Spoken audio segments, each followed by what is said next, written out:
Hey guys, so in this week's portfolio update, I'm going to talk about my top stock. Now, it's not my highest conviction stock, but it is my top stock in terms of how it's doing right now. So like and subscribe if you like this content. In this video, I'm going to talk a little bit about what Revolve is, why I like them so much, how they're doing now, how it's performing in my portfolio, whether I'm going to buy more, and whether I think you should buy more.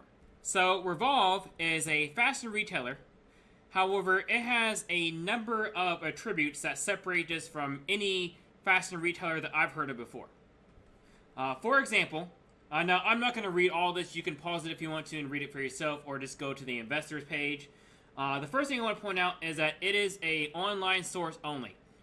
Revolve does not have any brick and mortar locations whatsoever. Now, I think that's a fantastic move, as it saves a lot in operating costs and stuff like that, you know, having to pay for a bunch of CapEx to keep stores open and stuff like that. And come to think about it, like in this day and age, in an age where, you know, the mall days are starting to get behind us, once great, anchor stores like JCPenney and Elder Beerman, they're slowly on their way out. I mean, it's high time for a new generation of store to come through. And I think that going fully online is a smart move.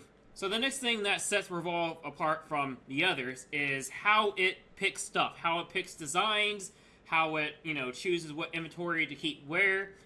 Instead of having a human make these decisions, it leverages big data. It uses a custom proprietary technology platform to manage nearly all aspects of its business.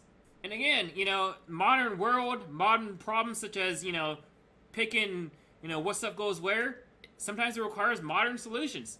And leveraging big data, which is what, Facebook, most big tech companies are doing, leveraging big data is a smart move. And this approach has benefited the company greatly, because over 900 new styles are launched every week. Well, it was in 2020.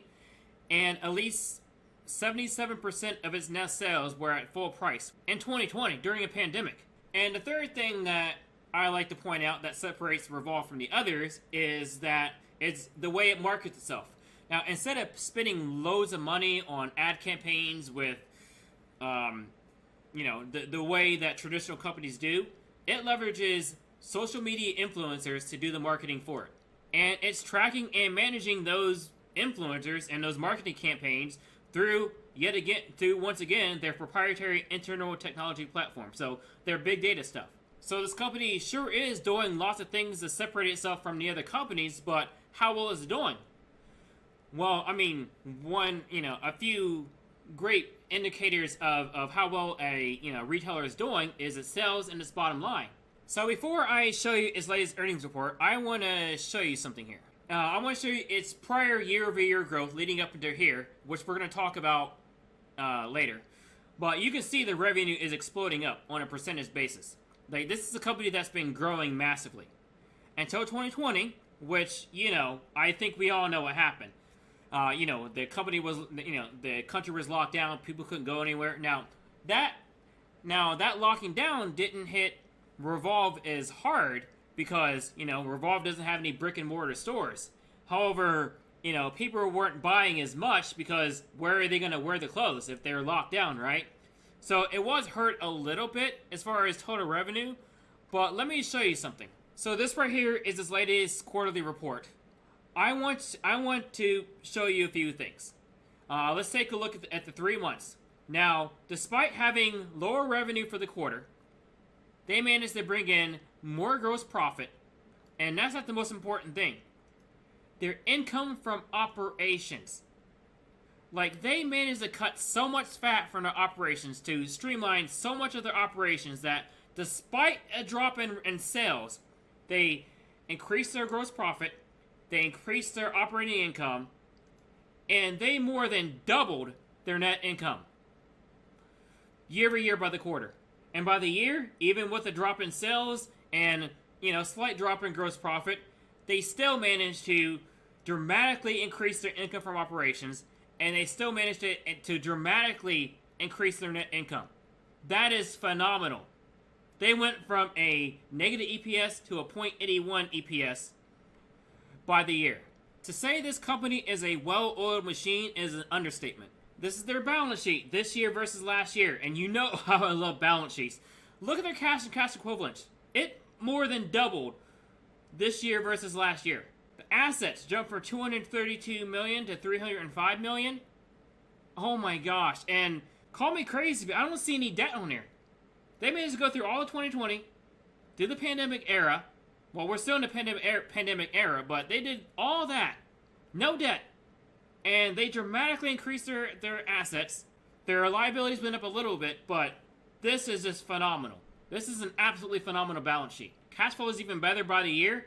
$46 million to $73.7 million. Yeah, this company is, like I said, this company is a well-oiled machine. So all the things that Revolve are doing differently, in my opinion, it is working. It is working dramatically well. And I think it's going to continue to work, over the next 5 to 10 years. Now, just wait until you see the growth expectations. Right now, Revolve is trading, as of the time of this video, I'm recording this on Wednesday, you'll be seeing this on Friday, it is trading at $51.90. And it just keeps going up. If we take a look at analyst estimates, now the analyst estimates has Revolve actually shrinking in EPS this year. However, given their revenue estimates, if revenue grows anywhere close to this much year over year, I don't believe this at all. I think they're going to smash this EPS, and I think they're going to increase again. But the revenue estimates, analysts, the average is expecting to grow 18.6% this year and 18.4% next year. Like, this company is exploding. And the one thing I want to show you is that, as far as its earning history, this company has repeatedly smashed earnings. Repeatedly. So there is no question in my mind that this is going to be smashed as well. Right now, analysts have their growth estimates. Now, this is EPS. Growth estimates by shrinking the current year, which I disagree with. Growing by 38% next year. And then on average, increasing roughly 14 to 15% each year for the next 5 years after that. Again, I disagree. I think Revolve is going to smash that, but only time will tell. Now, before I tell you my recommendations as far as what I'm doing and what I think you should do with the stock, I need to tell you where I'm coming from. So, I bought into Revolve during the crash of 2020. Like, this was a company that I researched, and I thought this had a fantastic future, and I still do. Like, I bought this at $18.39, and then as the stock continued to drop, I just kept buying and buying and buying. And I need you to understand that, like, there was a time where I was down 20, 30% with Revolve, but I just kept buying in. And as you can see right now, like, I am at 279.47%. I am almost about to quadruple my money with this stock. Almost. But that's with me having a cost basis of $13.68 a share. So, like I said, I really like the company, and I think the growth is going to continue well into the future. But let's get to the questions. What am I going to do with the stock, and what do I think you should do with the stock? Well, I have to answer that. Well, what I'm going to do with the stock is I'm going to hold. Obviously, I'm going to hold my shares and ride the wave. But as far as whether I should buy more, now with Tapestry, this was really easy. Tapestry had a very attractive PE, 4 PE, a very, very attractive PEG ratio, and a very attractive EPS growth rate. That was a no-brainer. If Tapestry drops, I'm definitely buying more. But with Revolve, so if we look at Revolve and its current valuations, right now it is trading at a forward PE of 81.97 as of right now. That is getting pretty expensive. So I guess it depends on the type of investor you are. Like, if you care about value at all, like this stock right now, the price might be too expensive. Let me show you something, because maybe 4 PE isn't the metric we need to go by.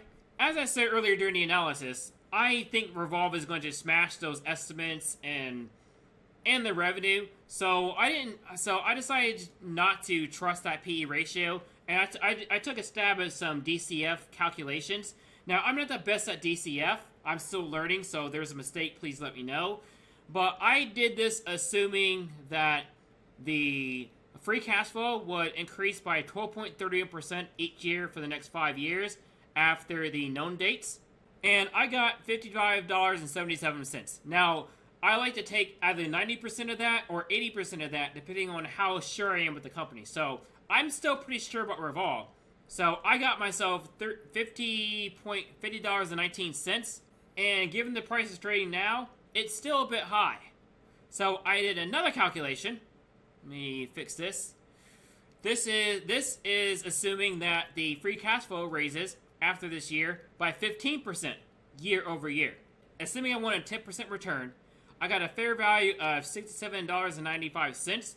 Taking 90% of that, I got $61.16. So, assuming that I believe the free cash flow is going to raise by 15% a year after this year, it might still be worth it.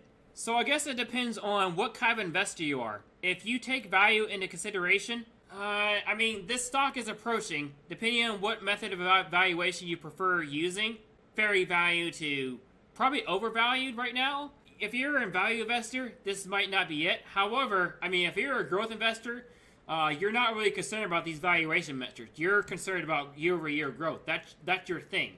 And if you are a strictly growth investor, then Revolve this might be well worth you looking into.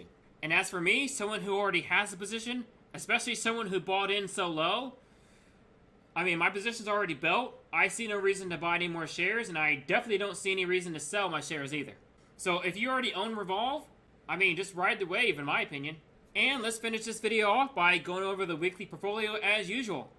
And as you can see, I am just shy of 50K. Now, earlier today, if you look at my Instagram, by the way, I have an Instagram and you should follow me. At the beginning of the day, I did hit 50K, but that has changed since then. I'm still pretty close, and I got a 37.72% gain. The only position I'm down now is Hyliion, and I will probably stay down with Hyliion for the foreseeable future.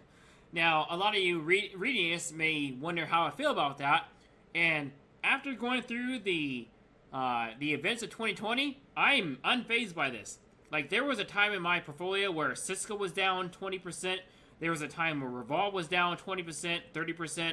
I mean, this does not faze me right now. As long as Hyliion continues to drive the post-revenue with their current hybrid powertrain, and as long as Hyliion develops the ERX on schedule, I'm still good holding this for the time being, and I will probably nibble a few more shares here and there.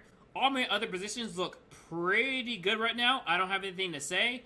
I bought a little more AT&T to get in on those dividends. So far, everything else is looking pretty good. It's starting to shape up pretty nicely. But anyways, take care, have a great day, and eat your vegetables.